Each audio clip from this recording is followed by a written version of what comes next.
and welcome to the podcast, Would You Consider? This is the podcast where Mark Dangelo and I talk about the topics that everyone should be talking about. Mark, thanks for joining me today. How are you? I'm good. How about yourself? And thanks for having me. Yeah, well, I wouldn't do this without you. I wouldn't even think about it. The topic for today, this is what I want to pick your brain about. Data privacy. We're hearing about it more and more in the news. More companies are talking about it. I'm not exactly sure what they're talking about. Set the stage for us. What are we talking about with data privacy? The data privacy issue has really risen in the last 12 months, and it's going to be a big topic in 2023 and 24, strictly because if you look at the amount of regulation and oversight that is coming down for how corporations use individuals' personal data, how they take that data and manipulate it and then draw conclusions. The data privacy issue is saying, where is that data coming from? Is that data accurate? And so the corporations are kind of sitting there saying it's been a green field. They've had a lot of free choice to get databases from third-party aggregators, from their own systems, from different retail partners, or whatever the case. But now the government stepped in, and the government stepped in. There's about 2 or 3 different states, California, of course, being the most notable with their consumer privacy advocacy. But now there are about 10 different more bills that are hitting the legislature the first half of this year. And that does not include just data privacy, but also biometric privacy. So things for your phones, your eye retina scans, how those information are shared, there's going to be regulation on that. And then what the U.S. is actually doing, the U.S. is piggybacking on the European Union. The European Union, with all of their acts that are coming in, and they've already passed one large sweeping one for the EU, but there are 5 more bills that are pending, including one for AI and how AI uses data and data privacy from an individual standpoint. So there's a lot of this that is coming on that said it used to be a pretty open field, and we used to think data privacy was just something we put on the website with all those wonderful disclosures that went down the side and said we have a right to use your data, or the little notification that says we use cookies to track. All that is really like 3rd generation. We're now talking an ability, especially with the advanced AI and like ChatGPT and generative AI and all these topics, that data privacy is almost it's a misnomer, because there is no privacy. And that's what people are starting to say is like, I want control over my data, and I don't want some corporation or some government or anybody else to be able to tell me what I should see on my screen, or tell me this is who I am based upon my browsing history or my credit report or what have you. So data privacy, I guess the last thing I would say on it, it used to be something that we did from a legal standpoint, a litigation. It was kind of like a, make sure we cover our butt kind of a mindset, if I can use that phrase, that we just made sure all the disclosures were there. And we do this in different regulated industries as well, from HIPAA to finance.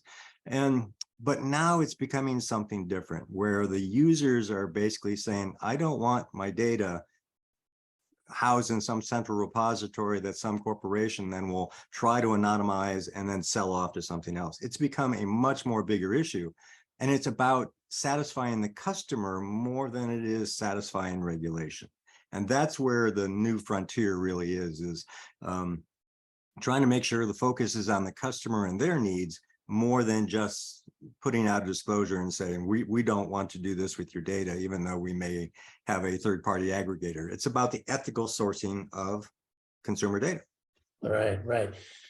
Now, what I heard you say, make sure that I heard you correctly, is that we're in an environment that's in flux. A lot of things are changing, new bills are coming.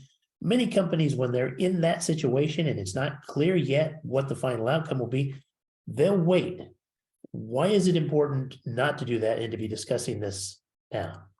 The challenge right now is the sheer volume of information. If they wait, the volume of information, the volume of customers, the advance of technology, all those components are going to they're going to put themselves way behind the curve. And what I mean by the volume of data, I always say, how much data is created in the world every year?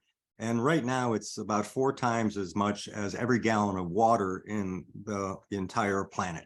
And that is doubling and tripling every 18 months. So to try to basically say, I'm going to begin then to regulate the quarts and the drops of water and all the liters that are in there, we're going to try to do that behind the curve like we've always done, I think corporations are going to find themselves at a huge competitive disadvantage, because oftentimes other competitors are saying, we're going to take this and we're going to assume the leadership position, we're going to assume the customer position, and we're going to start monitoring this, which gets into areas of data governance and advanced concepts like data meshes and even how you use AI.